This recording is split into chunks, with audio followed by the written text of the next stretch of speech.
ಶ್ರೀ ಗುರುಭ್ಯೋ ನಮಃ. ಇದು ಹರಿಕಥಾಮೃತ ಸಾರದ ಪ್ರವಚನಮಾಲ. ಅದರಲ್ಲಿ ಕರುಣಾಸಂಧಿ ಎರಡನೇದು ಅದು ನಡೆದಿದೆ. 16 ಶ್ಲೋಕಗಳು ಈ ಹಿಂದೆ ಸಮಾಪ್ತಿಯನ್ನು ಕಂಡಿದ್ದವು. 17ನೇ ಪದ್ಯ ಏನಿದೆ ಅದನ್ನು ಇವತ್ತು ಶ್ರವಣ ಮಾಡಬೇಕು. ದೇವರು ಎಷ್ಟು ಕರುಣಾಶಾಲಿ ಅಂತ ಅನ್ನೋದನ್ನ ನಾವು ಶ್ರವಣ ಮಾಡ್ತಿದ್ದೆವು.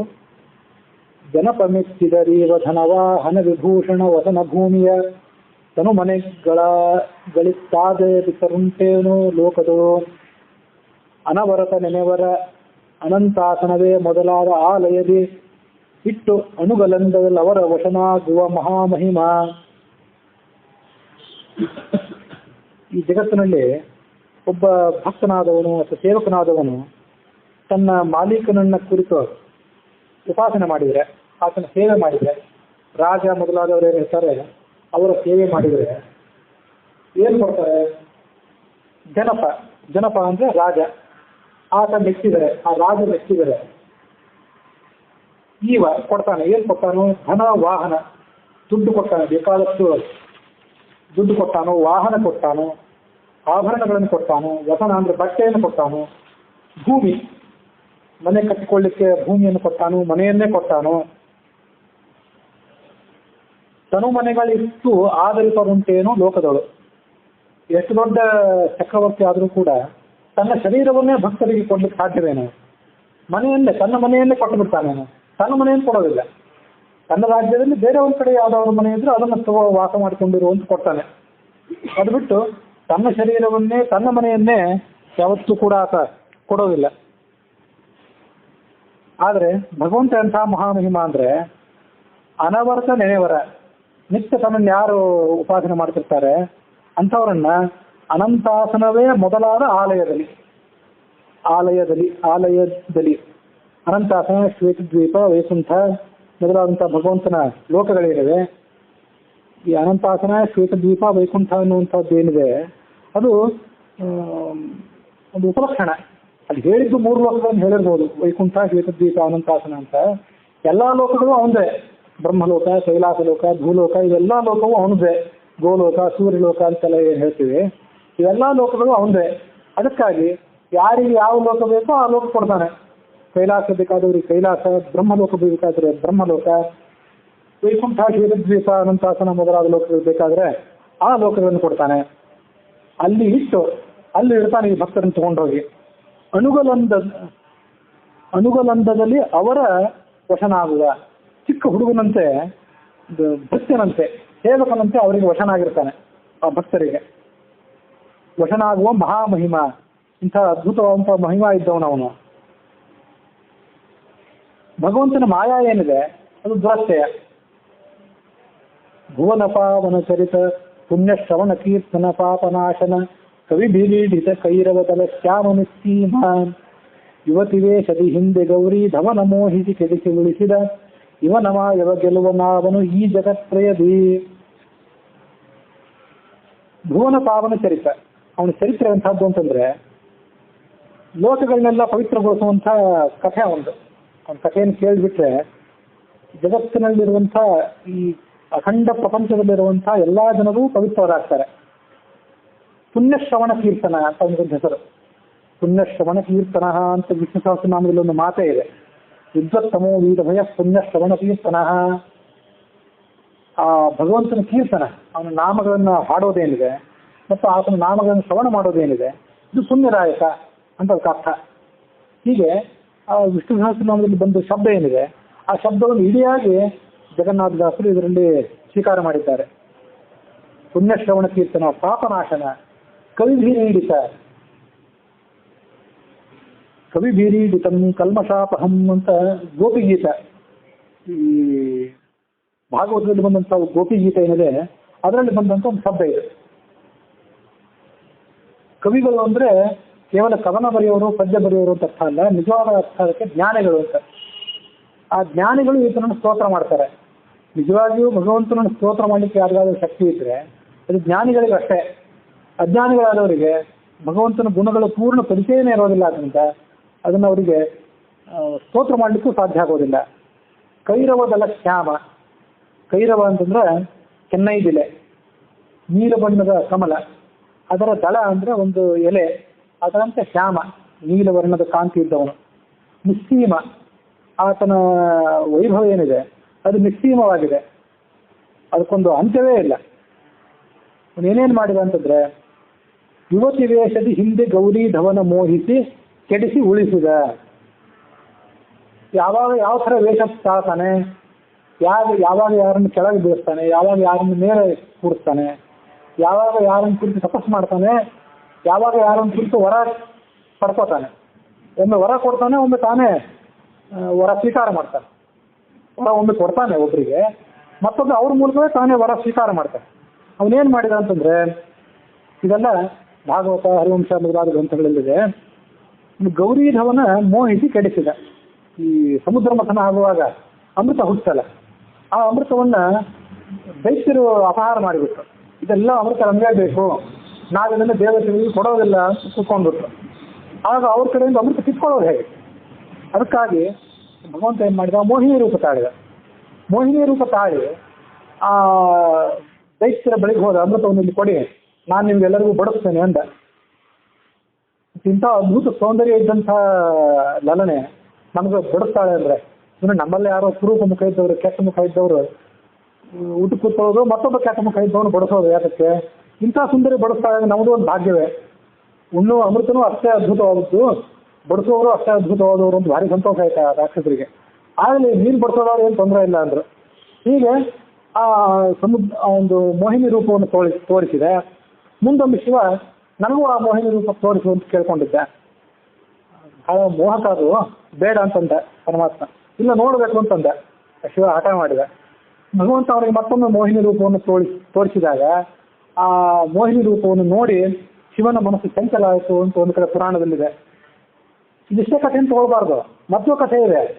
ಇದೇ ಭಗವಂತ, ಇದೇ ಕೃಷ್ಣ, ಇದೇ ವಿಷ್ಣು ಯಾವ ಶಿವನನ್ನ ಮನಸ್ಸನ್ನು ಚಂಚಲಗೊಳಿಸಿದ್ನಲ್ಲ, ಅದೇ ಶಿವನ ಬಳಿಗೆ ಹೋಗಿ ಕೈಲಾಸಕ್ಕೆ ಹೋಗಿ ತಪಸ್ ಮಾಡಿದ್ದ.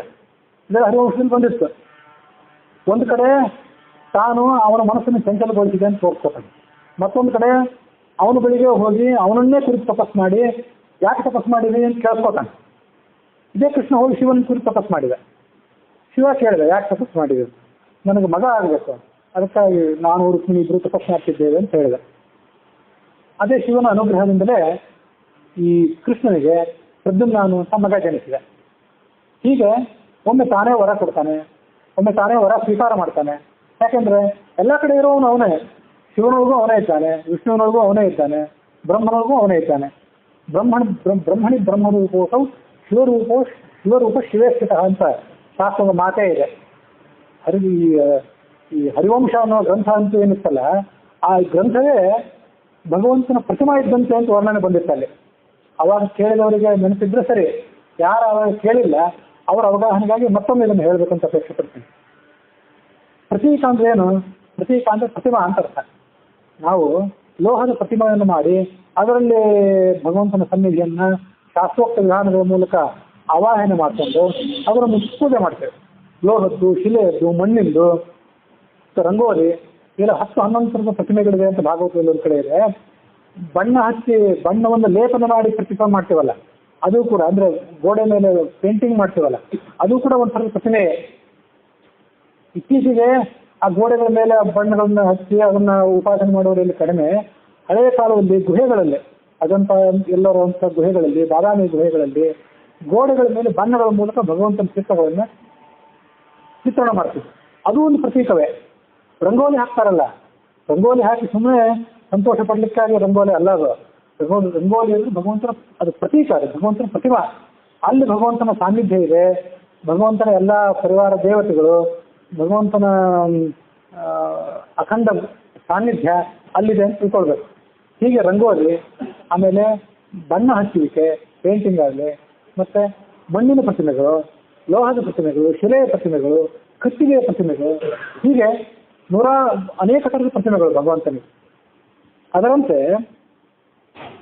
ಈ ಗಂಗಾ ನದಿ ಏನಿದೆಯಲ್ಲ, ಯೋಸೋ ಸರ್ವಗತೋ ವಿಷ್ಣು ಗಂಗಾಂಭೋ ನಾತ್ರ ಸಂಶಯ, ಅವನೇ ತಯೇವ ದ್ರವ ರೂಪೇಣ ಗಂಗಾಂಭೋ ನಾತ್ರ ಸಂಶಯ. ಇಡೀ ಗಂಗಾ ನದಿಯೇ ಭಗವಂತನ ಪ್ರತೀಕ. ಅಲ್ಲಿ ಭಗವಂತನ ವಿಶೇಷ ಸಾನ್ನಿಧ್ಯ. ತುಳಸಿ ಗಿಡ ಅದು ಭಗವಂತನ ಪ್ರತೀಕವೇ. ಗೋವು ಅದು ಭಗವಂತನ ಪ್ರತೀಕವೇ. ಅದರಂತೆ ಇಡೀ ಹರಿವಂಶ ಗ್ರಂಥ ಏನಿದೆ, ಹರಿವಂಶ ಗ್ರಂಥವೇ ಭಗವಂತನ ಪ್ರತೀಕ. ತ್ರಿಮೂರ್ತಿಗಳ ಸಾನ್ನಿಧ್ಯ ಇದ್ದಿದ್ದು ಅಂತ ಅಲ್ಲಿ ಬಂದಿತ್ತು ಹರಿವಂಶದಲ್ಲಿ. ಹರಿವಂಶ ಆವಾಗ ಶ್ರವಣ ಮಾಡಿ ಮುಗಿದೋಗಿತ್ತು, ಮಂಗಳವೂ ಆಗಿತ್ತು. ಆ ಹರಿವಂಶದ ಮುಂದುವರೆದ ಭಾಗವೇ ಹರಿಕಥಾಮೃತ ಸಾರ. ಹರಿಹರ ಇತ್ಯಾದಿ ಶಬ್ದದಿಂದ ವಾಚನಾವಂತ ಭಗವಂತ ಏನಿದ್ದಾನೆ, ಆ ಭಗವಂತನ ಕಥೆಯ ಒಂದು ಸಾರ ಇದೆ. ಅದರ ಹಾಲಿಗೆ ಹೆಚ್ಚಾಕಿ ಮೊಸರನ್ನು ಮಾಡಿ ಆ ಮೊಸರನ್ನು ಕಳೆದು ಬೆಣ್ಣೆಯನ್ನು ಹೇಗೆ ಮಾಡ್ತೀವಲ್ಲ, ಅಂತೂ ಹಾಲಿನ ಸಾರವೇ ಹೇಗೆ ಬೆಣ್ಣೆನೋ ಹಾಗೆ ಹರಿಕಥಾಮೃತ ಸಾರ ಏನಿದೆ ಅದು ಹರಿಕಥಾಮೃತ ಸಾರ, ಅದು ಹರಕಥಾಮೃತ ಸಾರನೂ ಹೌದು. ಅದಕ್ಕಾಗಿಯೇ ಒಂದು ಕಡೆ ಭಗವಂತ ಆ ಶಿವನನ್ನು ಮೋಹಗೊಳಿಸಿದ ಅಂತ ಶಾಸ್ತ್ರದಲ್ಲಿದೆ. ಮತ್ತೊಂದು ಕಡೆ ಆ ಶಿವನ ಬಳಿಗೆ ಹೋಗಿ ತಪಸ್ ಮಾಡಿ ಆತನ ಮೂಲಕ ವರ ಪಡ್ಕೊಂಡು ಪ್ರದ್ಯುಮ್ನವನ್ನು ಪಡ್ಕೊಂಡ ಅಂತಿದೆ. ಮತ್ತೊಂದು ಕಡೆ ಇಬ್ರು ಸೇರಿ ಕೋಲಾಹಲ ಮಾಡಿದ್ರು ಅಂತಿದೆ, ಜಗಳ ಆಡಿದ್ರು ಅಂತಿದೆ. ಇವೆಲ್ಲ ಆತನ ಮಾಯ. ಇವನ ಮಾಯವ ಗೆಲುವನ್ಯಾವನು ಈ ಜಗತ್ತಯ್ಯರಿ. ಈ ಭಗವಂತನನ್ನು ಯಾರಿಗಾರು ಸೋಲಿಸಿಟ್ಟು ಬರ್ತದೇನೋ, ಆ ಭಗವಂತನ ಮಾಯೆಯನ್ನು ನಾನು ಸೋಲಿಸಿ ಬಿಡ್ತೇನೆ, ಭಗವಂತನ ನಾನು ಗೆದ್ದು ಬಿಡ್ತೀನಿ ಅಂತ ಯಾರು ಗೆಲ್ಲಿಕ್ಕೆ ಸಾಧ್ಯವೇನೋ, ಅದು ಹಂಗೆ ಒಂದರ್ಥ. ಇನ್ನೊಂದು ಅರ್ಥ ಏನಂದ್ರೆ, ಇವನ ಮಾಯವ ಗೆಲುವನಾವನ ಕೈಯಲ್ಲಿ ನಾನು ಭಗವಂತ ಕೈಯಲ್ಲಿ ಶಂಖಚಕ್ರಾದಿ ಆಯುಧಗಳನ್ನು ಹಿಡ್ಕೊಂಡಿದ್ದಾನಲ್ಲ, ನಾನು ಕೈಯಲ್ಲಿ ಯಾವ್ದಾದ್ರು ಒಂದು ಆಯುಧ ಹಿಡ್ಕೊಂಡು ಭಗವಂತನ ಗೆದ್ದು ಬಿಡ್ತೇನೆ, ಸೋಲಿಸಿಬಿಡ್ತೇನೆ ಭಗವಂತನನ್ನ ಅಂತ ಹೋದರೆ ಅದು ಸಾಧ್ಯವಿಲ್ಲ. ಭಗವಂತನಲ್ಲಿರುವ ಕೈಯಲ್ಲಿರುವಂಥ ಶಂಖ, ಚಕ್ರ, ತ್ರಿಶೂಲ, ಡಮರು ಇವೆಲ್ಲ ಭಗವಂತನ ಅನಂತ ಆಯುಧಗಳು. 32 ಆಯುಧಗಳನ್ನು ಸಂಸಾರದಲ್ಲೇ ವರ್ಣನೆ ಮಾಡಿದ್ದಾರೆ. ಹೀಗೆ ಈ ಅನಂತ ಆಯುಧಗಳುಳ್ಳಂತಹ, ಅನಂತ ಕೈಗಳುಳ್ಳಂತಹ, ಅನಂತ ಕಾಲುಗಳುಳ್ಳಂತಹ ಭಗವಂತನಿಗೆ ನಾವು ನೀವು ಯಾರಾದರೂ ಸಾಟಿ ಆಗ್ತೇವೇನು? ಯಾಕಂದ್ರೆ ನಮಗಿರೋದು 2 ಕಣ್ಣು, 2 ಕೈ, 2 ಕಾಲು, ಸೀಮಿತ ಶಕ್ತಿ ಇದ್ದವ್ರು ನಾವು ಅವನ ಮಾಯೆಯನ್ನು ಗೆಲ್ಲಕ್ಕೆ ಸಾಧ್ಯವೇನು? ಇದು ಒಂದರ್ಥ. ಇನ್ನೊಂದು, ಅದು ಗೌರಿಧವನ ಮೋಹಿಗೆ ಕೆಡಿಸಿ ಉಳಿಸಿದ ಅಂತಿದೆಯಲ್ಲ, ಅವನ ಮಾಯ ಅಂತಂದ್ರೆ ಅವನು ಇಲ್ಲೊಂದು ಮಾಯಾಜಾಲ ಹರಡಿಬಿಟ್ಟಿದ್ದಾನೆ ಈ ಲೋಕದ ಮೇಲೆ. ಆ ಮಾಯಾಜಾಲಕ್ಕೆ ಎಲ್ಲರೂ ಸಿಲುಕಿದವರೇ. ವೈರಾಗ್ಯದ ಮಾತಾಡೋರು ಬೇಕಾದಷ್ಟು ಜನ ಇದ್ದಾರೆ, ಆದರೆ ನಿಜವಾದ ವೈರಾಗ್ಯವನ್ನು ಜೀವನದಲ್ಲಿ ಅಳವಡಿಸ್ಕೊಂಡು ಬಹಳ ಕಡಿಮೆ ಇದ್ದಾರೆ. ಅದಕ್ಕಾಗಿ ಅವನ ಮಾಯಾ ಇದೆ. ಸ್ತ್ರೀ ಪುರುಷನಿಂದ ಆಕೃಷ್ಟರಾಗ್ತಾರೆ, ಪುರುಷ ಸ್ತ್ರೀಯಿಂದ ಆಕೃಷ್ಟನಾಗ್ತಾನೆ. ಹೀಗೆ ಅವರಿಬ್ಬರು ಆಕೃಷ್ಟರಾಗಿ ಈ ಸಂಸಾರದಲ್ಲಿ ಸಾಗ್ತಾ ಇರ್ತಾರೆ. ಸಂಸಾರ ಸಾಗರದಲ್ಲಿ ಬಿದ್ದು ಕೇಳೋರಿಂದ ಮುಂದುವರಿತಿರ್ತಾರೆ. ಯಾವ ದೋಣಿಯೂ ಅವರನ್ನು ರಕ್ಷಣೆ ಮಾಡಲಾರದು. ಎಂಥ ಮೃತ ಈಜುಗಾರನು ಆ ಸಂಸಾರದಲ್ಲಿ ಬಿದ್ದವರನ್ನ ರಕ್ಷಣೆ ಮಾಡಲಾರ. ಇದ್ದದ್ದಂದ್ರೆ ಎಷ್ಟ ಸೇತು ಸಂಸಾರ ಈಜಾನಾನಾಮ್ ಅಂತ ಶ್ರುತಿ. ಒಂದೇ ದೊಡ್ಡ ಸೇತುವೆ ಇದೆ ಅದಕ್ಕೆ. ಅದ್ಯಾವುದಂದ್ರೆ ಅವನೇ, ಆ ಭಗವಂತನೇ ಅದಕ್ಕೆ ಸೇತುವೆ, ಭಗವಂತನೇ ಅದಕ್ಕೆ ನೌಕೆ. ಅವನನ್ನೇನಾದರೂ ಧ್ಯಾನ ಮಾಡಿದರೆ ಆ ಸಂಸಾರದ ಸಾಗರದ ಮಾಯಾ ಇದೆ ಅದನ್ನು ದಾಟಬಹುದು. ಅದಿಲ್ಲದೆ ಇದ್ರೆ ಭಗವಂತನ ಮಾಯೆಯನ್ನು ನಾನೊಂದು ಕೈ ನೋಡಿಬಿಡ್ತೇನೆ ಅಂತ ಯಾರು ಹುಂಬತನದಿಂದ ಹೊರಟ್ರೆ ಹೋಗ್ತಾನೆ. ಮತ್ತು ಇನ್ನೊಂದು ಅರ್ಥ, ಇವನ ಮಾಯವ ಗೆಲುವನಾವನು ಈ ಜಗತ್ರಯದಿ ಅಂದ್ರೆ, ಅವನು ಯಾವಾಗ ತಪಸ್ ಮಾಡ್ತಾನೆ, ಯಾವಾಗ ವರ ಕೊಡ್ತಾನೆ, ಯಾವಾಗ ಶಾಪ ಕೊಡ್ತಾನೆ, ಯಾವಾಗ ತಾನು ಸೋತಂತ ತೋರಿಸ್ಕೊತಾನೆ, ಯಾವಾಗ ಗೆದ್ದಂತೆ ತೋರಿಸ್ಕೊತಾನೆ, ಇದು ಅವನ ಮಾಯ ಇದೆ. ಇದು ಯಾರಿಗೂ ಗೊತ್ತಾಗೋದಿಲ್ಲ. ಸರಿಯಾಗಿ ಶಾಸ್ತ್ರವನ್ನು ಅಧ್ಯಯನ ಮಾಡಿಕೊಂಡು ಶಾಸ್ತ್ರದ ಸಮತೋಲನ ದೃಷ್ಟಿ ಏನಿದೆಯಲ್ಲ, ಶಾಸ್ತ್ರದ ಸಮತೋಲನದ ದೃಷ್ಟಿಯನ್ನು ಯಾರು ಅರ್ಥ ಮಾಡ್ಕೊಂಡಿಲ್ಲ ಅವ್ರು ಯಾರಿಗೂ ಭಗವಂತ ಯಾಕೆ ಸೋತ, ಭಗವಂತ ಯಾಕೆ ಗೆದ್ದವನು ಯಾರು, ಸೋತವನು ಯಾರು, ಒಳಗಿದ್ದವನು ಯಾರು, ಹೊರಗಿದ್ದವನು ಯಾರು, ಯಾರಿಗೂ ತಿಳಿಯೋದೇ ಇಲ್ಲ ಅವರಿಗೆ. ಪಠಂತಿ ಲುಠಂತಿತೆ ಶತಹೃದ ಸ್ತುತಾಸಂ ಸ್ಥಿತಾಹ ಅಂತ ನಾರಾಯಣ ಪಂಡಿತರ ಶಿವಸ್ತುತಿ. ಸ್ವಪರ ಪಕ್ಷ ರಕ್ಷಾಯಿತ, ಇದು ನಮ್ಮ ಪಕ್ಷ, ಅದು ಅವರ ಪಕ್ಷ ಅಂತ ಕೋಲಾಹಲ ಮಾಡ್ತಾರೆ ಹೊರತು ಒಂದು ಮಾಯೆಯನ್ನು ಅರಿಲಿಕ್ಕೆ ಬರೋದಿಲ್ಲ. ಮಾಯೆಯನ್ನು ಅರಿತವರು ಯಾರು ಅಂತಂದ್ರೆ, ಯಾರು ಕೋಲಾಹಲವನ್ನು ಮಾಡೋದಿಲ್ಲ ಅವರು ಮಾಯೆಯನ್ನು ಅರಿತಿದ್ದಾರೆ ಅಂತ ಅರ್ಥ. ಯಾರು ಕೋಲಾಹಲವನ್ನು ಅರಿತಿಲ್ಲ ಅವರು ಇಂಥ ಕೋಲಾಹಲವೆಲ್ಲ ಸಿಲುಕಿ ಪರಸ್ಪರ ದೂಷಣೆ ಮಾಡ್ತಾ ಭ್ರಷ್ಟರಾಗಿದ್ದಾರೆ ಅಂತ ಅರ್ಥ. ಅದಕ್ಕೆ ಇವನ ಮಾಯವ ಗೆಲುವನಾವನು ಈ ಜಗತ್ರಯದಿ ಅಂತ ಅರ್ಥ. ಹೀಗೆ ಮಾಯ ಅಂತಂದ್ರೆ 2-3 ರೀತಿಯಾದಂತಹ ಅವನ ಮಾಯೆ ಏನಿದೆ ಅದನ್ನ ನಾವು ತಿಳಿದುಕೊಳ್ಬೇಕು.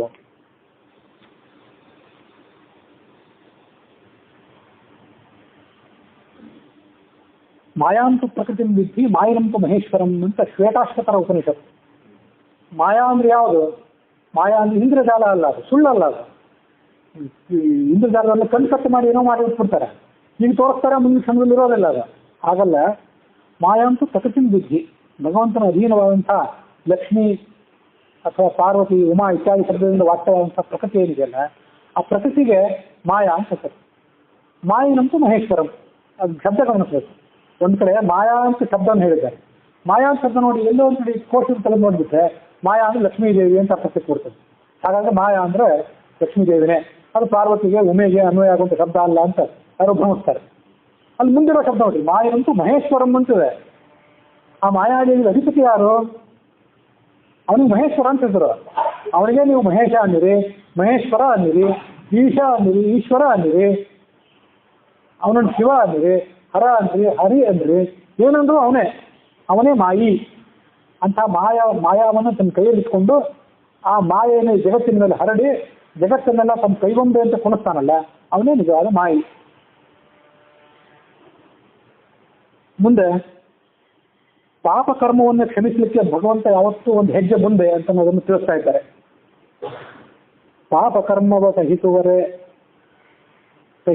ಲಕ್ಷ್ಮೀಪತಿಗೆ ಸಮರಾದ ದಿವಿಜರ ನೀ ಪಯೋಜ ಭವಾಂಡದೊಳಗಾವಲ್ಲಿನ ಕಾಣೆ ಗೋಪಗುರುವಿನ ಮಡದಿ ಭೃಗು ನಗಚಾಪ ಮೊದಲಾದವರು ಮಾಡಿದ ಮಹಾಪರಾಧಗಳೆಣಿಸಿದನೆ ಕರುಣಾ ಸಮುದ್ರ ಹರಿ.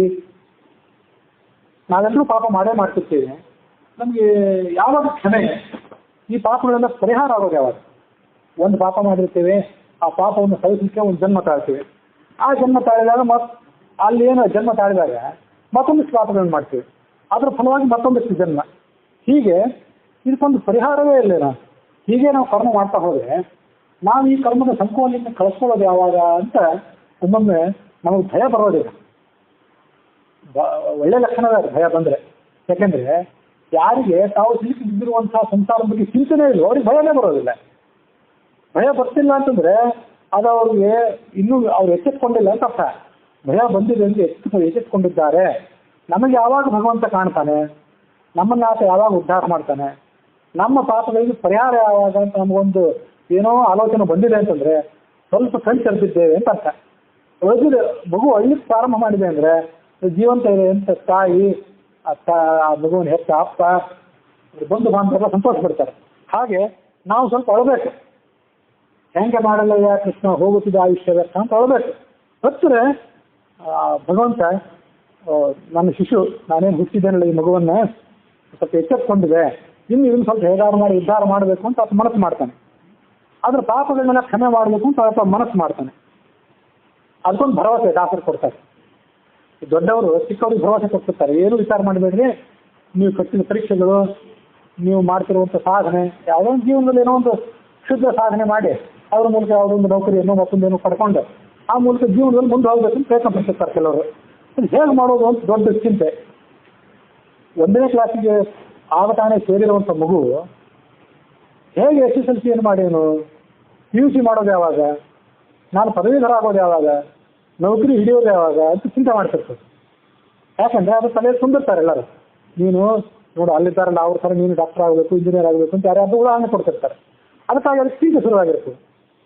ಆಗ ಚಿಂತೆ ಶುರುವಾದಾಗ ಅದಕ್ಕೆ ಉಳಿದವರು ಹೇಳ್ತಾರೆ ದೊಡ್ಡವರು, ಏನು ವಿಚಾರ ಇಲ್ಲ, ನಿನ್ಗೇನು ಕರ್ತವ್ಯ ಇದೆ, ನಿನ್ನ ಪಾಲಿನ ಕರ್ತವ್ಯ ಏನಿದೆ ಅದನ್ನು ಮಾಡ್ತಾ ಹೋಗು, ಮುಂದುವರಿಸಿ ಅಂತ ಹೇಳಿರ್ತಾರೆ.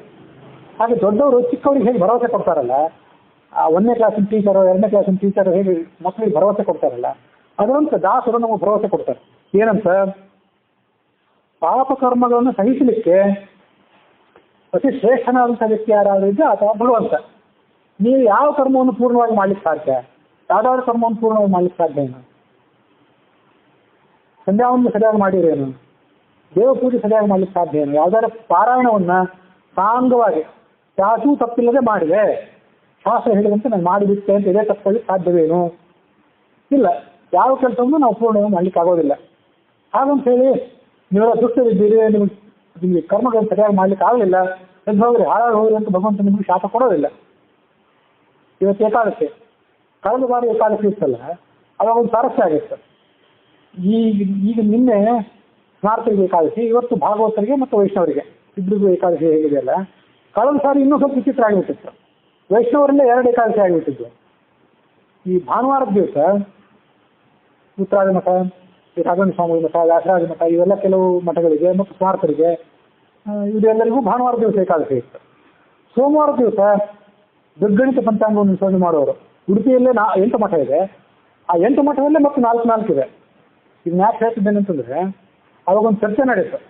ಕೆಲವರೆಲ್ಲ ಭಾನುವಾರ ಮಾಡಿದ್ರು, ಮತ್ತೆ ಕೆಲವರು ಸೋಮವಾರ ಮಾಡಿದ್ರು ಏಕಾದಶಿ. ಹೀಗಾಗಿ ನಮ್ಮ ಗತಿ ಏನು, ಭಗವಂತ ನಮಗೆ ಕ್ಷಮಿಸೋದು ಹೇಗೆ ಮತ್ತು ಮತ್ತೆ ಕೆಲವರಿಗೆ ಜಿಜ್ಞಾಸೆ, ಇದನ್ನು ಸರಿ ಯಾವುದು ತಪ್ಪು ಯಾವುದು, ಇಷ್ಟನ್ನೆಲ್ಲ ಭಗವಂತ ಕ್ಷಮಿಸ್ತಾ ಇದ್ದವನು ಭಗವಂತ ಹೇಗಾಗ್ತಾನೆ ಅಂತ ನಾವು ಕೆಲವರು ಆಲೋಚನೆ ಮಾಡ್ಕೊಂಡ್ವಿ. ಕೆಲವರು ವಿದ್ವಾಂಸರು ತಿಳಿದವರು ಸಂಘ ಅವರ ಒಂದು ಸಹವಾಸ ಅಲ್ಲಿ ಸಿಗುವಂಥ ಅನುಕೂಲ ಆಗಿತ್ತು. ನಿಮ್ಮ ಪಂಚಾಂಗ ಏನಿದೆ, ನಿಮ್ಮ ಪದ್ಧತಿ ಏನಿದೆ ಅದರ ಪ್ರಕಾರ ನೀವು ಮಾಡಿರಿ, ಅವ್ರ ಪಂಚಾಂಗ ಏನಿದೆ ಅದರ ಪ್ರಕಾರ ಅವ್ರು ಮಾಡ್ತಾರೆ.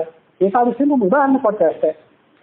ತಿಳಿದು ಮಾಡ್ಲಿಕ್ಕೆ ಪ್ರಯತ್ನ ಪಡಿ, ಒಂದೇ ಆಗದಿದ್ರೆ ಭಗವಂತ ನೋಡ್ಕೋತಾನೆ ಅಂತ ಆ ಒಂದು 4-6 ದಿನ ಪುಸ್ತಕ ಒಂದು ನಿರ್ಣಯ ಹೊರಹೊಮ್ಮಿತ್ತು. ಅದನ್ನು ಇಲ್ಲಿ ನೆನೆಸ್ಕೊಂಡೆ ಮತ್ತೊಂದು ಏಕಾದಶಿ ಅಂತೇಳಿ. ಧರ್ಮಾಚರಣೆಯನ್ನು ಮಾಡುವಾಗ ನಾವು ಪೂರ್ಣವಾಗಿ ಮಾಡ್ಲಿಕ್ಕೆ ಆಗ್ತದೋ ಇಲ್ಲೋ ಅಂತ ಕೆಲವರಿಗೆ ಭಯ. ಮೊನ್ನೆ ಒಬ್ರು ಯಾರೋ ಕೇಳಿದ್ರು, ಹೇಗೆ ಪಾರಾಯಣ ಮಾಡಬೇಕು, ಅದು ಯಾವ ಹಳೆಯ ಪುಸ್ತಕ ನಾನು ಇಟ್ಕೊಂಡಿದ್ದೇನೆ, ಹಳೆಯ ಪುಸ್ತಕ ಬಹಳ ವಿಸ್ತಾರವಾಗಿದೆ, ಈ ಹೊಸ ಪುಸ್ತಕ ಸಂಕ್ಷಿಪ್ತ ಆಗಿದೆ, ಹಳೆಯ ಪುಸ್ತಕ ಪ್ರಕಾರ ಈ ಗುರುಚರಿತ್ರೆ ಪಾರಾಯಣ ಮಾಡ್ತಾ ಹೋದ್ರೆ ಇದು ಮುಗಿಯೋದು ಯಾವಾಗ ಅಂತ ಅವ್ರಿಗೆ ಆತಂಕ. ಅದಕ್ಕೆ ಏನು ಮಾಡಬೇಕು? ನಾನು ಹೇಳಿದೆ, ಹಳೆಯ ಪುಸ್ತಕ ಇಟ್ಕೊಂಡು ಏನು ಪಾರಾಯಣ ಪ್ರಾರಂಭ ಮಾಡಿದ್ದೀರಲ್ಲ ಈಗ, ಅದು ಎಲ್ಲಿ ತನಕ ಕಥೆ ಬಂದಿದೆಯಲ್ಲ ಆ ಕಥೆಯನ್ನು ಗುರುತು ಮಾಡ್ಕೊಳ್ಳಿ. ಆ ಕಥೆಯನ್ನು ಗುರುತು ಮಾಡಿಕೊಂಡು ಅದೇ ಕಥೆಯನ್ನು ಹೊಸ ಪುಸ್ತಕವನ್ನು ಪ್ರಾರಂಭ ಮಾಡಿದ್ವಿ ಅಂದರೆ ಕಥೆಗೂ ನಡುವೆ ಭಂಗ ಬರಲಿಲ್ಲ. ಕಥೆ ಎಲ್ಲಿಂದ ಪ್ರಾರಂಭ ಆಗಿತ್ತೋ ಎಲ್ಲ ಕಥೆನೂ ಸಾಂಗವಾಗಿ ಮುಂದುವರಿತದೆ. ಬೇಗ ಮುಗಿತದೋ ಇಲ್ಲ ಅಂತ ನಿಮಗೂ ಚಿಂತೆ, ಮತ್ತು ಕಚೇರಿಗೆ ಹೋಗಬೇಕು, ಅದೆಲ್ಲ ನಿಮ್ಗೆ ಸಮಸ್ಯೆ ಬಗ್ಗೆ ಹೇಳ್ತದೆ. ಆ ಪ್ರಕಾರ ಮಾಡಿಕೊಳ್ರಿ ಅಂತ ನಾನು ಹೇಳಿದೆ. ಹೀಗೆ ಪಾರಾಯಣ, ಏಕಾದಶಿ ಇವೆಲ್ಲ ಸುಮ್ಮನೆ ಸಾಂಕೇತಿಕವಾಗಿ ಹೇಳಿದೆ. ಯಾವ ಧರ್ಮ ಕಾರ್ಯವನ್ನು ನಮಗೆ ಪೂರ್ಣವಾಗಿ ಮಾಡ್ಲಿಕ್ಕೆ ಆಗೋದಿಲ್ಲ. ಆದರೆ ಹಾಗಂತ ಭಯ ಬೇಡ, ಆತಂಕ ಬೇಡ, ಭಗವಂತ ಕ್ಷಮಿಸ್ತಾನೆ. ಲಕ್ಷ್ಮೀಪತಿಗೆ ಸಮರಾದ ದಿವಿಜರು ಅಂದ್ರೆ ದೇವತೆಗಳು, ಅವರನ್ನು ಈ ಪಯೋಧ ಭವಾಂಡಗಳು, ಈ ಪಯೋಧ ಅಂದ್ರೆ ಕಮಲ, ಆ ಕಮಲ ಭವ ಅಂದ್ರೆ ಬ್ರಹ್ಮ, ಆ ಬ್ರಹ್ಮನ ಅಂಡ, ಆ ಬ್ರಹ್ಮನ ಅಂಡದೊಳಗೆ ನಮಗೆ ಎಲ್ಲಿಯೂ ಕೂಡ ಇದು ಸಿಗೋದಿಲ್ಲ. ಅಂಥ ಅದ್ಭುತನಾದಂಥ ವ್ಯಕ್ತಿ, ಪಾಪಗಳನ್ನು ಕ್ಷಮ ಮಾಡುವಂಥ ವ್ಯಕ್ತಿ ನಮಗೆಲ್ಲೂ ಸಿಗೋದಿಲ್ಲ. ಯಾಕೆಂದ್ರೆ ಗೋಪ ಕೆಲವರೆಲ್ಲ ಪಾಪ ಮಾಡಿದರು, ಅವ್ರು ಮಾಡಿದ ಪಾಪಗಳಿಂದ ಈಗ ಕ್ಷಮಿಸಿದ ಅಂತ ಒಂದು ದೊಡ್ಡ ಪಟ್ಟಿಯನ್ನೇ ಕೊಡ್ತಾರೆ ದಾಸರು. ಅದ್ಯಾರು ಅಂತಂದ್ರೆ ಗೋಪ ಅಂತ ಮೊದಲನೇ ಉದಾಹರಣೆ. ಗೋಪ ಅಂದ್ರೆ ನಂದಗೋಪ. ಗೋ ಅಂದ್ರೆ ಆಕಳುಗಳು, ಆಕಳನ್ನು ಪಾಲನೆ ಮಾಡುವಂತ ನಂದಗೋಪ ಸ್ವಯಂ ಕೃಷ್ಣನ ಅಪ್ಪನೇ ಏನೋ ಪಾಪ ಒಂದು ಅಪರಾಧ ಮಾಡಿಬಿಟ್ಟಿದ್ದ, ಅದನ್ನ ಈ ಭಗವಂತ ಕ್ಷಮಿಸಿದ. ಗೋಪ ಅಂತಂದ್ರೆ ಇಂದ್ರ ಅಂತ ಕೂಡ ಅರ್ಥ ಮಾಡ್ಬೋದು, ಅದರ ಅರ್ಥವನ್ನು ಮುಂದೆ ಹೇಳ್ತೀನಿ. ಈಗ ಮೊದಲು ಗೋಪ ಅನ್ನೋ ಶಬ್ದಕ್ಕೆ ನಂದಗೋಪ ಅಂತ ಅರ್ಥ. ಆ ನಂದಗೋಪ ಮಾಡಿದಂಥ ಅರ್ಥವನ್ನ, ಪಾಪವನ್ನ ಭಗವಂತ ಕ್ಷಮಿಸಿದ. ಅದೇ ನಂದಗೋಪ ಏನ್ ಪಾಪ ಮಾಡಿದ್ದ ಅಂತಂದ್ರೆ, ನನ್ನ ಮಗ ಕೃಷ್ಣ ಅಂತ ಆತ ಭ್ರಾಂತಿ ಇಟ್ಕೊಂಡ್ಬಿಟ್ಟಿದ್ದ. ಆತನ ಹೆಂಡತಿ ಇಬ್ರು ಕೂಡ ಕೃಷ್ಣ ನಮಗೆ ಮಗನಾಗಿ ಜನಿಸಿದ್ದಾನೆ, ಇವನು ನನ್ನ ಮಗನೇ, ನಿಮಗೆ ನಿಮ್ಮ ಮಗ ಹೇಳುವ ಹಾಗೆ ಕೃಷ್ಣನೂ ಕೂಡ ಆ ಭಗವಂತನಿಗೆ ಮಗ, ನನ್ನ ಹೊಟ್ಟೆಯಲ್ಲಿ ಹುಟ್ಟಿದ ಮಗನೇ, ರಕ್ತ ಮಾಂಸಗಳಿಂದ ತುಂಬಿದ ಶರೀರ ಈತನದ್ದು ಅಂತ ಅವನಿಗೆ ಭ್ರಾಂತಿ ಬಂದ್ಬಿಟ್ಟಿತ್ತು. ನಾನು ಅಪ್ರಾಕೃತ ಶರೀರ ಇದ್ದವನು, ದೇವದೇವೋತ್ತಮ, ಅಂಥವನನ್ನು ನಿನ್ನ ಮಗ ಅಂತ ತಿಳ್ಕೊಂಡ್ಬಿಟ್ಟಿಯಲ್ಲ ಅಂತ ಭಗವಂತ ಕೋಪ ಮಾಡ್ಕೊಳ್ಳಿಲ್ಲ. ಏನೋ ತಿಳ್ಕೊಂಡಿದ್ದೆ, ನಿನಗಿರೋ ಶಾಸ್ತ್ರಜ್ಞಾನವೇ ಅಷ್ಟು, ನೀನಿನ್ನೂ ಹಂತಕ್ಕೆ ಹೋಗಿಲ್ಲ, ಯಾಕೆ ಕ್ಷಮಿಸ್ತೇನೆ ತಗೋ ಅಂದ್ಬಿಟ್ಟ. ಇನ್ನು ಗೋಪ ಅಂತಂದ್ರೆ ಆ ಇವರು ಗೋಪಾಲಕರಿದ್ರಲ್ಲ, ದನ ಕಾಯೋರು, ಅವ್ರು ಕೆಲವರಿದ್ರು. ಅವರೆಲ್ಲ ಏನು ತಿಳ್ಕೊಂಡ್ಬಿಟ್ಟಿದ್ರು, ಈತ ನಮ್ಮಂತೆ ಒಬ್ಬ ಸ್ನೇಹಿತ, ಕೃಷ್ಣ ಬಲರಾಮ ಹೀಗೆಲ್ಲ ತುಂಬಾ ಜನ ಇದ್ರಲ್ಲಿ, ಸುಧಾಮ ಇದ್ದ, ಮತ್ತೆ ಯಾರ್ಯಾರೋ ಇದ್ರು, ಇವರೆಲ್ಲ ಒಬ್ರಿಗೊಬ್ರು ಸ್ನೇಹಿತರು. ಇವರಲ್ಲಿ ಯಾರು ದೇವರು ಅಲ್ಲ, ಯಾರು ಕೆಳಗಿನವರು ಅಲ್ಲ, ಮೇಲಿನವರು ಯಾರಿಲ್ಲ, ಕೆಳಗಿನವರು ಯಾರೂ ಇಲ್ಲ. ಹಾಗಾಗಿ ಈತ ನಾವು ಮಾಡಿದ ಪಾಪಗಳನ್ನೆಲ್ಲ ಈತನು ಕೂಡ ನಮ್ಮಂತೆ ಒಬ್ಬ ಸ್ನೇಹಿತ ಅಂತ ಅವರೆಲ್ಲ ತಿಳ್ಕೊಂಡ್ಬಿಟ್ಟಿದ್ರು. ಆದ್ರೆ ಅವ್ರು ಯಾರನ್ನೂ ಕೃಷ್ಣ ತಿರಸ್ಕಾರ ಮಾಡಲಿಲ್ಲ. ಯಾಕಂದ್ರೆ ಅವ್ರಿಗೆ ಬಹಳ ಶಾಸ್ತ್ರದ ಜ್ಞಾನ ಇರಲಿಲ್ಲ ಅಂತಲ್ಲ, ಭಾಗವತ ಹಾಗೆ ಹೇಳಿದೆ, ಹರಿವಂಶ ಹೇಳಿದೆ. ಸುಮ್ಮನೆ ಯಾರೋ ಅಜ್ಞಾನಿಗಳಾದಂಥವ್ರು ಭಗವಂತನ ಸ್ನೇಹಿತರಾಗಿ ಜನಿಸಿರ್ಲಿಲ್ಲ, ಅಲ್ಲಿ ದೇವತೆಗಳೇ ಜನಿಸಿದ್ರು, ಅವ್ರಿಗೆ ಗೊತ್ತಿರಲಿಲ್ಲ. ಏನು ಇಷ್ಟೆಲ್ಲ ಶಾಸ್ತ್ರ ಅಧ್ಯಯನ ಮಾಡಿದ್ದೀರಿ ಹೋದ ಜನ್ಮದಲ್ಲಿ, ನಿಮಗೆ ನಾನು ಯಾರು ಗೊತ್ತಾಗ್ಲಿಲ್ಲ ಏನೋ ಅಂತ ಫಿಕ್ಸ್ ಮಾಡಲಿಲ್ಲ. ಇಲ್ಲಿ ಕ್ಷಮಿಸಿದೆ, ಗೊತ್ತಾಗ್ತದೆ, ಮುಂದೊಂದು ಕಾಲ ಇದೆ, ಅವಾಗ ಗೊತ್ತಾಗ್ತದೆ ಅಂದ. ಅವ್ರಿಗಿರ್ಲಿ, ಧರ್ಮರಾಜನಿಗೆ ಗೊತ್ತಾಗಿರ್ಲಿಲ್ಲ, ಈ ಕೃಷ್ಣನನ್ನು ಕಟ್ಕೊಂಡು ನಾನೇನು ಯುದ್ಧ ಮಾಡಿ ಗೆಲ್ತೀನೇನೋ ಅಂತ ಅವನಿಗೆ ಆತಂಕ. ಅರ್ಜುನನಿಗ ನನ್ನ ಸ್ನೇಹಿತ ಇವನು ಅಂತ ಒಂದು, ಕೃಷ್ಣ ಏನ್ ಮಾಡ್ತಾನೆ, ನಾನು ಮಾಡ್ತೀನಿ ಅಲ್ಲ ಅಂತ ಒಂದು ಅಹಂಕಾರ. ಹೀಗೆ ಇಂಥ ಮಹಾತ್ಮರಿಗೆ ಗೊತ್ತಾಗಿರ್ಲಿಲ್ಲ, ಇನ್ನು ಸಾಮಾನ್ಯರಿಗೆ ಗೊತ್ತಾಗೋದು ಹೇಗೆ, ಎಲ್ಲ ಕ್ಷಮಿಸಿದ. ಇನ್ನೊಬ್ಬ ಗೋಪ ಅಂತಂದ್ರೆ, ಗೋ ಅಂದ್ರೆ ಈ ಲೋಕಕ್ಕೆ ಪತಿಯಾದಂತ ಇಂದ್ರನೂ ಪಾಪ ಮಾಡಿದ್ದ. ಅದೇನ್ ಮಾಡಿದ್ದ ಅಂತಂದ್ರೆ, ಇಂದ್ರನನ್ನು ಉದ್ದೇಶಿಸಿಕೊಂಡು ಒಂದು ಉತ್ಸವ ಮಾಡಿದ್ರಲ್ಲ ಆ ಎಲ್ಲ ಗೋಪಾಲಕರು ಆ ವೃಂದಾವನದಲ್ಲಿ, ಅದೊಂದು ದೊಡ್ಡ ಪರ್ವತಕ್ಕೆ ಪೂಜೆ ಮಾಡ್ತಿದ್ರು. ಯಾರಿಗೆ ಪೂಜೆ ಅಂದ್ರೆ ಇಂದ್ರನಿಗೆ ಪೂಜೆ ಅಂತ ಹೇಳಿದ್ರು. ಇಂದ್ರನಿಗೆ ಏನು ಪೂಜೆ ಮಾಡ್ತೀರಿ, ಇಂದ್ರನ ಪೂಜೆ ಬಿಟ್ಬಿಡಿ, ಈ ಪರ್ವತಕ್ಕೆ ಪೂಜೆ ಮಾಡೋಣ ಅಂತ ಹೇಳಿದೆ ಕೃಷ್ಣ. ಸ್ವಲ್ಪ ತಪ್ಪಾಗಿ ಹೇಳಿದವಾಗ, ಮೂಲತಃ ಇಂದ್ರನ ಪೂಜೆ.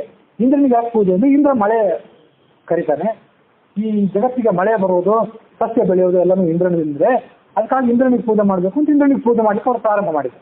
ಆ ಇಂದ್ರನಿಂದ ಮಳೆ ಬರ್ತದೆ ನೋಡಿ, ಈ ಪರ್ವತ ಇದೆ, ಈ ಪರ್ವತಕ್ಕೆ ಪೂಜೆ ಮಾಡೋಣ ಅಂತ ಕೃಷ್ಣ ಪ್ರಾರಂಭ ಮಾಡಿಬಿಟ್ಟ. ಇಂದ್ರನಿಂದ ಮಳೆ ಬರ್ತದೆ, ಇಂದ್ರನಿಂದ ಬೆಳೆ ಬೆಳೀತದೆ ಅನ್ನೋದೆಲ್ಲ ಸರಿಯೇ, ಇಂದ್ರನಿಗೆ ಅಹಂಕಾರ ಬಂದಿದ್ದನ್ನು ಖಂಡನೆ ಮಾಡಬೇಕಾಗಿತ್ತು, ಅದಕ್ಕಾಗಿ ಹೀಗೆ ಮಾಡಿದ ಅಷ್ಟೇ. ಈ ಪರ್ವತವೇ ಮಳೆ ಬೆಳೆಗೆ ಕಾರಣ ಅಂತ ಕೃಷ್ಣ ಏನು ಹೇಳಿದ್ನಲ್ಲ, ಅದು ಸರಿಯೇ. ಯಾಕೆಂದ್ರೆ ಪರ್ವತಗಳು ಎಲ್ಲಿ ಇರ್ತಾವಲ್ಲ ಅಲ್ಲಿ ಮಳೆ ಬೆಳೆ ಹೆಚ್ಚಾಗ್ತದೆ. ಈ ಮೋಡಗಳು ಆಕಾಶದಲ್ಲಿ ಗಾಳಿ ಮೂಲಕ ಸಂಚಾರ ಮಾಡ್ತಿರ್ತಾವಲ್ಲ, ಅವುಗಳನ್ನು ಈ ಪರ್ವತಗಳು ಹಿಡಿದು ನಿಲ್ಲಿಸ್ತವೆ. ಪರ್ವತಗಳು ಇಲ್ಲದೇ ಇರುವಂತಹ ಸಮತಟ್ಟಾದ ಪ್ರದೇಶದಲ್ಲಿ ಮಳೆ ಆಗೋದು ಕಡಿಮೆ. ಪರ್ವತ ಘಟ್ಟ ಪ್ರದೇಶಗಳೆಲ್ಲ ಇರ್ತಾವಲ್ಲ, ಆ ಘಟ್ಟ ಪ್ರದೇಶದಲ್ಲಿ ಅದಕ್ಕಾಗಿ ಮಳೆ ಹೆಚ್ಚು. ನಮ್ಗೆ ಈ ಪರ್ವತವೇ ಮಳೆ ಕೊಡ್ತದೆ, ಅದಕ್ಕಾಗಿ ಈ ಪರ್ವತವನ್ನೇ ಆರಾಧನೆ ಮಾಡೋಣ ಅಂತ ಪರ್ವತಕ್ಕೆ ಆರಾಧನೆ ಮಾಡ್ತಿಬಿಟ್ಟ ಕೃಷ್ಣ. ತಾನೇ ಅಲ್ಲಿ ದೊಡ್ಡ ಆಕಾರ ತಗೊಂಡು ಅದನ್ನ ಒಂದೊಂದು ತಿಂದುಬಿಟ್ಟ. ಇಂದ್ರನಿಗೆ ಸಿಟ್ಟು, ಇಡೀ ಗೋಕುಲವನ್ನೆಲ್ಲ ನಾಶ ಮಾಡಿಬಿಡ್ತೀನಿ ಅಂತ ದೊಡ್ಡ ಪ್ರಮಾಣದ ಮಳೆಗಾರದ. ಕೃಷ್ಣ ಗೋವರ್ಧನ ಪರ್ವತವನ್ನು ಎತ್ತಿ ಆ ಇಡೀ ವೃಂದಾವನವನ್ನೆಲ್ಲ ತನ್ನ ಗೋವರ್ಧನ ಪರ್ವತದ ಕೆಳಗೆ ನಿಲ್ಲಿಸ್ಕೊಂಡು ಅದನ್ನು ರಕ್ಷಣೆ ಮಾಡಿದ. ಇಂದ್ರ ನನಗೆ ಹೀಗೆ ಅಪಕಾರ ಮಾಡಿದ ಅಂತ ಇಂದ್ರನ ಮೇಲೆ ಸಿಟ್ಟಾಗಲಿಲ್ಲ, ಒಂದು ಕ್ಷಮೆ ಮಾಡಿದ. ಮುಂದೆ ಗುರುವಿನ ಮಡದಿ. ಗುರುವಿನ ಮಡದಿ ಯಾರು ಅಂದ್ರೆ, ಗುರು ಅಂದ್ರೆ ದೇವತೆಗಳ ಗುರುವಾದಂಥ ಬೃಹಸ್ಪತಿ. ಆ ಬೃಹಸ್ಪತಿಯ ಪತ್ನಿ ತಾರ ಅಂತ ಒಬ್ಬಳಿದ್ಲು. ಅವಳು ಮಾಡಿದ ತಪ್ಪನ್ನು ಕ್ಷಮಿಸಿದ. ತಾರ ಏನ್ ಮಾಡಿಬಿಟ್ಟಿದ್ದು ಅಂದ್ರೆ, ತನ್ನ ಗಂಡನಿಗೆ ಮೋಸ ಮಾಡಿಬಿಟ್ಟಿದ್ದು. ಚಂದ್ರ ಒಮ್ಮೆ ರಾಜಸೂಯಾಗನೋ ಅಶ್ವಮೇಧಾಗನೋ ಯಾವುದೋ ಮಾಡಿದ್ದ, ಅದು ಹರಿವಂಶದಲ್ಲಿ ಬಂದಿತ್ತು ಹಿಂದೆ. ಆ ಚಂದ್ರನ ವೈಭವ ನೋಡಿ, ಚಂದ್ರ ಸುಮ್ಮನೆ ಚಂದ್ರ ಅಲ್ಲ, ಅವನು ಚದಿ ಆಹ್ಲಾದೆ ಅಂತ ಧಾತು, ಅದಕ್ಕೆ ರ ಪ್ರತ್ಯಯ ಬಂದಿದ್ದು. ಇಂದ್ರ ಚಂದ್ರ ಎರಡನು ಇಡೀ ಐಶ್ವರ್ಯ ಅಂತ ಇಂದ್ರ ಶಬ್ದ ಹುಟ್ಟಿದ್ದು. ದೊಡ್ಡ ಐಶ್ವರ್ಯ ಇದ್ದವನು ಅಂತ ಅರ್ಥ ಇಂದ್ರ ಶಬ್ದಕ್ಕೆ. ಈ ಜನರ ಮನಸ್ಸಿಗೆ ಸಂತೋಷವನ್ನು ಕೊಡುವವನು ಅಂತ ಚಂದ್ರ ಅನ್ನೋ ಶಬ್ದಕ್ಕೆ ಅರ್ಥ, ಆಹ್ಲಾದ ಕೊಡುವವನು. ಅದಕ್ಕಾಗಿಯೇ ಚಂದ್ರವೇ ಚಂದ ಆಗಿತ್ತು ಕನ್ನಡದಲ್ಲಿ. ಅಂತ ಅದ್ಭುತವಾದ ರೂಪ ಅವನು ಚಂದ್ರಂದು. ಇಷ್ಟರ ಮೇಲೆ ರಾಜಸು ಯಾಗ ಬೇರೆ ಮಾಡಿಬಿಟ್ಟಿದ್ದ, ದೊಡ್ಡ ವೈಭವ, ದೇವತಾಸ್ತ್ರೀಯರೆಲ್ಲ ಅವ್ರು ಹೊಗಳುತ್ತಿದ್ರು. ತನ್ನ ಗಂಡನಿಗೆ ಮೋಸ ಮಾಡಿ ಆ ಚಂದ್ರನ ಕಡೆ ಹೋಗ್ಬಿಟ್ಲು ತಾರೆ. ಗುರುವಿನ ಪತ್ನಿ, ಅವ್ರಿವ್ರು ಬೇರೆ ಯಾರೋ ಮಾಡಿದ ವಿಷಯ ಬೇರೆ, ಗುರುವಿನ ಪತ್ನಿ ಹೀಗೆ ಮಾಡಿಬಿಟ್ಲು. ಆದ್ರೆ ಭಗವಂತ ಕ್ಷಮಿಸಿದ ಕೊನೆಗೆ.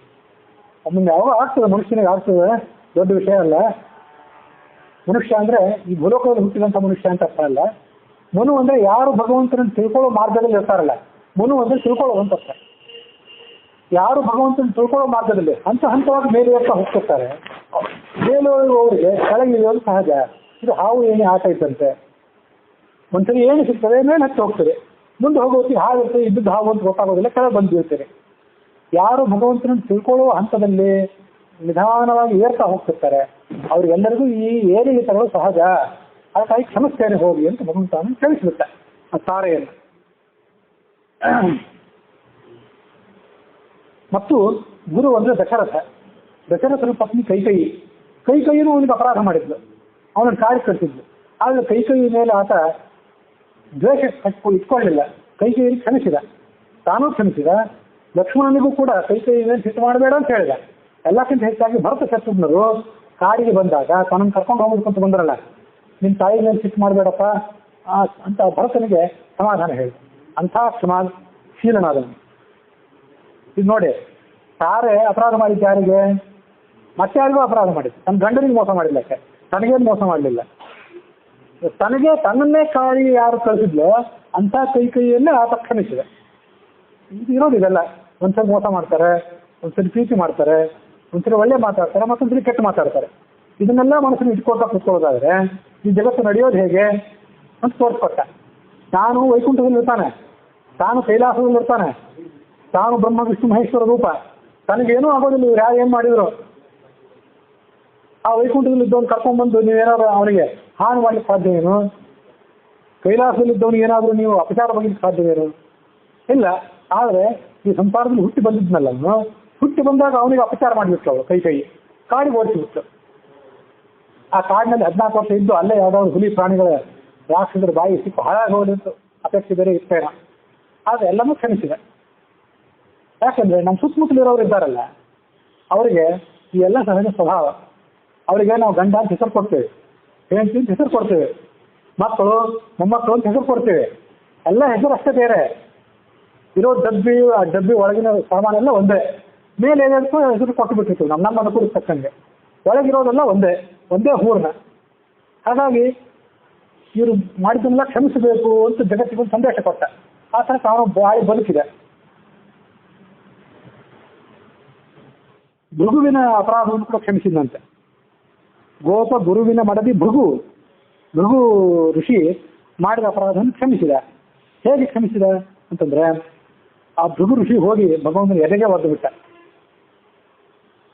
ಅವನೇನೋ ಎಲ್ಲ ಕಡೆ ಸಂಚಾರ ಮಾಡಿದ್ದಾನೆ ಭೃಗು ಋಷಿ. ವೈಕುಂಠಕ್ಕೆ ಹೋದ. ವೈಕುಂಠದಲ್ಲಿ ಲಕ್ಷ್ಮಿ ಜೊತೆ ಮಾತಾಡ್ತಾ ಕೂತ್ಬಿಟ್ಟಿದ್ದ ಈ ಭಗವಂತ. ಈ ಭೃಗು ಋಷಿ ಬಂದಿದ್ದನ್ನು ಗಮನಿಸಲೇ ಇಲ್ಲ. ಭೃಗು ಋಷಿಗೆ ವಿಪರೀತ ಕೋಪ. ಬ್ರಹ್ಮಲೋಕ ಶಿವಲೋಕಕ್ಕೆ ಬೇರೆ ಸಂಚಾರ ಮಾಡಿದ್ದ, ಮೊದಲೇ ದಣದಿದ್ದ, ಹಸಿವು ಆಗಿತ್ತೇನು. ಹಸಿದ ಬ್ರಾಹ್ಮಣನ ತಡವಬಾರದು ಅಂತ ಗಾದೆನೇ ಇದೆ. ಹೋಗಿ ಅಲ್ಲಿ ನೋಡಿದ, ಇಷ್ಟೂ ಮಾತಾಡ್ತಿರ್ಲಿಲ್ಲ. ಎದೆನೂರು ಒಮ್ಮೆಲೆ ಒದ್ದೇ ಬಿಟ್ಟ. ಎಲ್ಲ ಕೆಟ್ಕೊಳ್ಳಿಲ್ಲ. ಜ್ಞಾನಿ ಏನೋ ಕೋಪದಲ್ಲಿ ಒದ್ದಿದ್ದಾನೆ ಅಂತ ಆತನನ್ನು ಕ್ಷಮಿಸಿದ.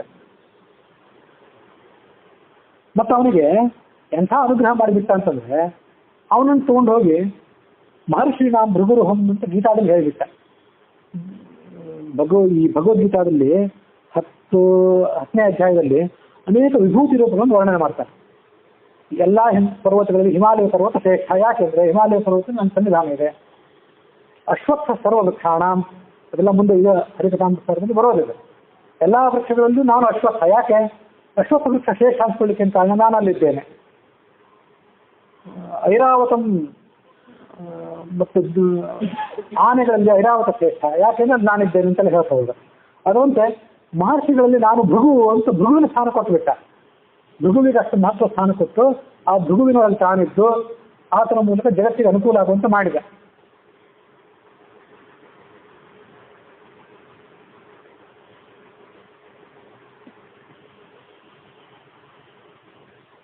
ಮತ್ತೆ ನಗಚಾಪ, ನಗ ಅಂದ್ರೆ ಪರ್ವತ. ಆ ಪರ್ವತವನ್ನೇ ಧನುಸ್ಸನ್ನಾಗಿ ಮಾಡ್ಕೊಂಡಿದ್ದಂಥ ರುದ್ರದೇವ ಅಂತ ಅರ್ಥ ನಗಚಾಪ ಅಂತಂದ್ರೆ. ತ್ರಿಪುರಾಸುರರನ್ನು ಸಂಹಾರ ಮಾಡಿದ್ರಲ್ಲ ಶಿವ, ಆಗ ಅವನಿಗೆ ಸಾಧಾರಣ ಧನುಸ್ಸು ಯಾವುದು ಸಾಕಾಗಲಿಲ್ಲ. ಪರ್ವತ ಕಥೆಯಲ್ಲಿ ನನಗೆ ಪೂರ್ಣ ನೆನಪಿಲ್ಲ. ಮಂದ್ರ ಪರ್ವತವೋ ಯಾವುದೋ ಮೇನಾಥ ಪರ್ವತವೋ ಯಾವುದೋ ಒಂದು ಪರ್ವತ. ಆ ಪರ್ವತವನ್ನೇ ತನ್ನ ಧನುಸ್ಸನ್ನಾಗಿ ಮಾಡಿಕೊಂಡು ಅದರ ಮೂಲಕ ಆತನ ಸಂಹಾರ ಮಾಡಿದ್ದ ಅಂತಿದೆ ಆ ರುದ್ರದೇವ. ಆ ರುದ್ರದೇವ ಮಾಡಿದ ಅಪರಾಧವನ್ನು ಕೂಡ ಕ್ಷಮಿಸಿದೆ. ಅದೇ ಹಿಂದಿನ ಶ್ಲೋಕದಲ್ಲಿ ಹೇಳಿದ್ದೇವೆ. ನಮ್ಮ ತಾನೇ ಯುದ್ಧಕ್ಕೆ ಹೋಗ್ತಾನೆ, ಸೋತಂತೆ ತೋರಿಸ್ಕೋತಾನೆ, ಗೆದ್ದಂತೆ ತೋರಿಸ್ಕೋತಾನೆ, ವರ ಬೇಡದಂತೆ ತೋರಿಸ್ಕೋತಾನೆ, ವರ ಕೊಟ್ಟಂತೆ ತೋರಿಸ್ಕೋತಾನೆ. ಇದು ಒಂಥರ ಒಂದು ಲೀಲೆ. ಶಿವ ರಾಮನನ್ನು ಎದುರಿಸಿ ಯುದ್ಧ ಮಾಡಿದ್ವಿ. ಯಾಕಂದ್ರೆ ರಾವಣನನ್ನು ಯಾಕೆ ಕೊಂದೆ ನೀನು ಅಂತ. ರಾವಣ ನನ್ನ ಭಕ್ತ, ನನ್ನ ಭಕ್ತನಾದಂಥ ರಾವಣನನ್ನು ನೀನು ಕೊಂದೆಲ್ಲ ಅಂತ ಶಿವ ಹೋಗಿ ರಾಮನ ಜೊತೆ ಯುದ್ಧ ಮಾಡಿದ. ಆಗ ಭಗವಂತ ಅದು ಕ್ಷಮಿಸಿದ ಅಂತಿದೆ. ಅದೇ ಹಿಂದಿನ ಶ್ಲೋಕದಲ್ಲಿ ಅದನ್ನೇ ಹೇಳಿದೆ.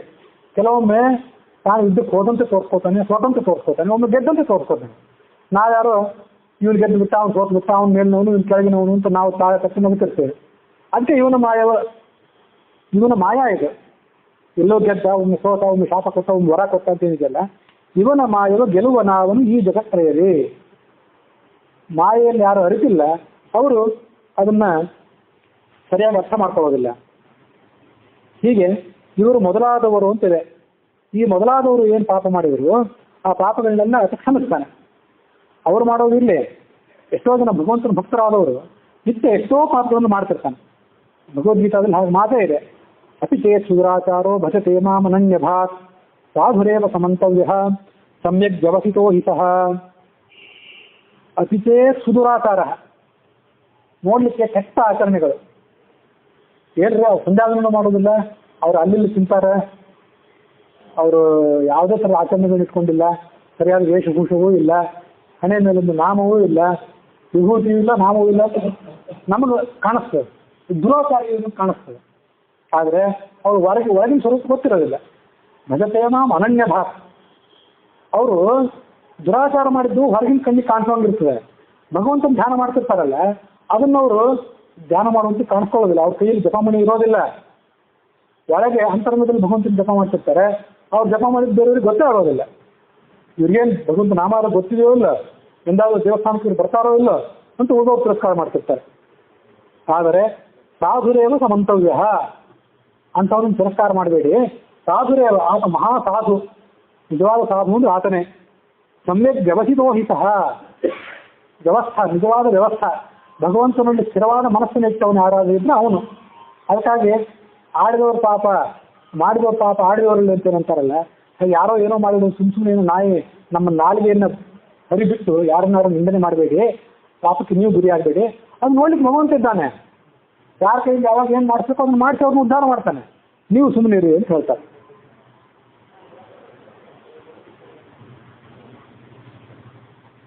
ಹೀಗೆ ಜೀವಿಗಳು ಮಾಡಿದ ಪಾಪಗಳನ್ನ ಆತ ಕ್ಷಮಿಸ್ತಿರ್ತಾನೆ. ಆದರೆ ನಾವು ಹೇಗೋ ಆತ ಕ್ಷಮಿಸ್ತಾನೆ ಅಂತ ತಿಳ್ಕೊಂಡು ನಾವು ಮತ್ತೆ ಮತ್ತೆ ಪಾಪಗಳನ್ನು ಮಾಡಬಾರ್ದು. ಏನಾದರೂ ತಿಳಿಯದೆ ಪಾಪಗಳನ್ನು ಮಾಡಿದರೆ ಆ ಪಾಪಗಳನ್ನು ಕ್ಷಮಿಸೋ ಅಂತ ಭಗವಂತನನ್ನ ಕೇಳ್ಕೋಬೇಕು. ಮತ್ತೆ ಇನ್ನೊಂದ್ಸರಿ ಇಂಥ ಪಾಪಗಳನ್ನು ಮಾಡಲಿಕ್ಕೆ ನನಗೆ ಅವಕಾಶ ಕೊಡಬೇಡ ಅಂತ ಅದನ್ನು ಕೇಳಬೇಕು. ಹೇಗೂ ಪಾಪಗಳನ್ನು ಮಾಡಿದ್ರೆ ನಾವು ಅವನು ಕ್ಷಮಿಸ್ತಾನೆ. ನಾವು ವಾರ ಪೂರ್ತಿ ಪಾಪ ಮಾಡ್ತೇವೆ, ಆಯ್ತವಾರ ದಿವಸ ದೇವಾಲಯಕ್ಕೆ ಹೋಗಿ ಅಲ್ಲಿ ಭಗವಂತನ ಪ್ರಾರ್ಥನೆ ಮಾಡಿಬಿಡ್ತೇವೆ ಅಂತ ಅನ್ಬಾರ್ದು. ಎಷ್ಟು ಕ್ಷಮಿಸ್ತಾನೆ ಅವನಾದರೂ. ಹಾಗೆ ನೀವು ಪಾಪ ಮಾಡ್ತಾನೆ ಇರೋದ್ರೆ ಇಲ್ಲೇ ಅವ್ರನ್ನಲ್ಲೇ ಬೀಳಿಸ್ಬಿಡ್ತಾನೆ ಕೊನೆಗೆ. ಇಲ್ಲಿ ತನಕ ಮಾಡಿದ್ದು ಗೊತ್ತಿಲ್ಲದೆ ಮಾಡಿದೆ, ತಿಳಿಯದೆ ಮಾಡಿದೆ, ಕ್ಷಮಿಸುವಂತ ಅವನು ಕೇಳಿದ್ರೆ ಮುಂದೆ ಕ್ಷಮಿಸ್ತಾನೆ. ಆಗಂತ ವಾಕ್ಯಕ್ಕೆ ಭಾನುವಾರ ದಿವಸ, ಶುಕ್ರವಾರ ದಿವಸ, ಸೋಮವಾರ ದಿವಸ ದೇವಾಲಯಕ್ಕೆ ಹೋಗೋವ್ರನ್ನ ಅಪಹಾಸ್ಯ ಮಾಡಲಿಲ್ಲ. ಅದು ಅಷ್ಟಕ್ಕೆ ಮಾತ್ರ ಸೀಮಿತ ಆಗಬಾರ್ದು ಅಂತ ಹೇಳಿದೆ ಅಷ್ಟೇ. ವಾರಗಳು ಅಲ್ಲಲ್ಲಿಗೆ ಮುಗಿಬಾರ್ದು. ಯಾವುದೋ ಒಂದು ವಾರ ಉಪವಾಸ, ಮತ್ತೊಂದು ಯಾವುದೋ ವಾರ ದೇವಾಲಯಕ್ಕೆ ಹೋಗೋದು, ಮತ್ತೊಂದು ಯಾವುದೋ ಇಡೀ ತಿಂಗಳು ಭಗವಂತನ ಉಪಾಸನೆ ಮಾಡೋದು, ಮತ್ತು ಉಳಿದ 11 ತಿಂಗಳೆಲ್ಲ ದುರಾಚಾರ ಇಂಥವನ್ನೆಲ್ಲ ಮಾಡಬಾರ್ದು. ಯಾವತ್ತೂ ಕೂಡ ವ್ಯವಸ್ಥಿತೋಹಿತ ಅಂತ ಭಗವದ್ಗೀತೆ ಅದಕ್ಕೆ ಹೇಳಿ, ಅದನ್ನು ವ್ಯವಸ್ಥಾ ಅಂತಾರೆ. ಯಾವ್ದು ನೀವು ವ್ಯವಸ್ಥೆ ಅಂತ ಯಾವ್ದಕ್ಕಂತೀರಿ? ನೀವು ಇವ್ರಿಗೆ ಬಂದರೆ ಎಲ್ಲ ವ್ಯವಸ್ಥೆ ನಾವು ಮಾಡ್ತೀವಿ ಅಂತಿಲ್ಲ. ವ್ಯವಸ್ಥೆ ಅಂದ್ರೆ ಏನು? ಮುಂದೆ ನಿಮಗೆ ತೊಂದರೆ ಆಗದೇನು ಅಂತ ವ್ಯವಸ್ಥೆ ಮಾಡ್ತೀವಿ. ಪ್ರಯತ್ನಪೂರ್ವಕವಾಗಿ ಒಂದು ಒಳ್ಳೆಯ ವ್ಯವಸ್ಥೆಯನ್ನು, ಒಳ್ಳೆಯ ಸ್ಥಿತಿಯನ್ನು ಏನು ಮಾಡ್ತೀವಿ ಅದಕ್ಕೆ ವ್ಯವಸ್ಥೆ ಅಂತಾರೆ. ಮುಂದೆ ತೊಂದರೆ ಆಗದೇ ಇರುವಂತೆ, ಈ ಮುಂದೆ ಪಾಪಗಳು ಆಗದೇ ಇರುವಂತೆ ನಿರ್ಧಾರ ಮಾಡಿಕೊಂಡು ಭಗವಂತನ ಮನಸ್ಸಿಟ್ಟು ನಡೆದು ಅದಕ್ಕೆ ವ್ಯವಸ್ಥೆ ಅಂತಾರೆ. ಇಲ್ಲದೇ ಇದ್ರೆ ನಾವು ಹೀಗೆ ಮಾಡ್ತಿರ್ತೀವಿ, ನಾವು ಇರೋದೇ ಹೀಗೆ ಅಂದ್ಬಿಟ್ರೆ ಭಗವಂತ ಅಂತವ್ರನ್ನ ಕ್ಷಮಿಸೋದಿಲ್ಲ ಅಂತ ನಾವು ಅದನ್ನ ಅರ್ಥ ಮಾಡ್ಕೊಳ್ಬೇಕು. ಅಲ್ಲಿಗೆ ಆ ಹರಿಕಥಾಮೃತಸಾರದ ಕರುಣಾ ಸಂಧಿ ಎನ್ನುವಂಥ 2ನೇ ಸಂಧಿ ಏನಿದೆ ಅದರ 19ನೇ ಶ್ಲೋಕ ಇಲ್ಲಿಗೆ ಸಮಾಪ್ತಿಯನ್ನು ಕಂಡಿದೆ. 20ನೇ ಶ್ಲೋಕವನ್ನು ನಾವು ನಾಳೆ ದಿವಸ ಶ್ರವಣ ಮಾಡೋಣ.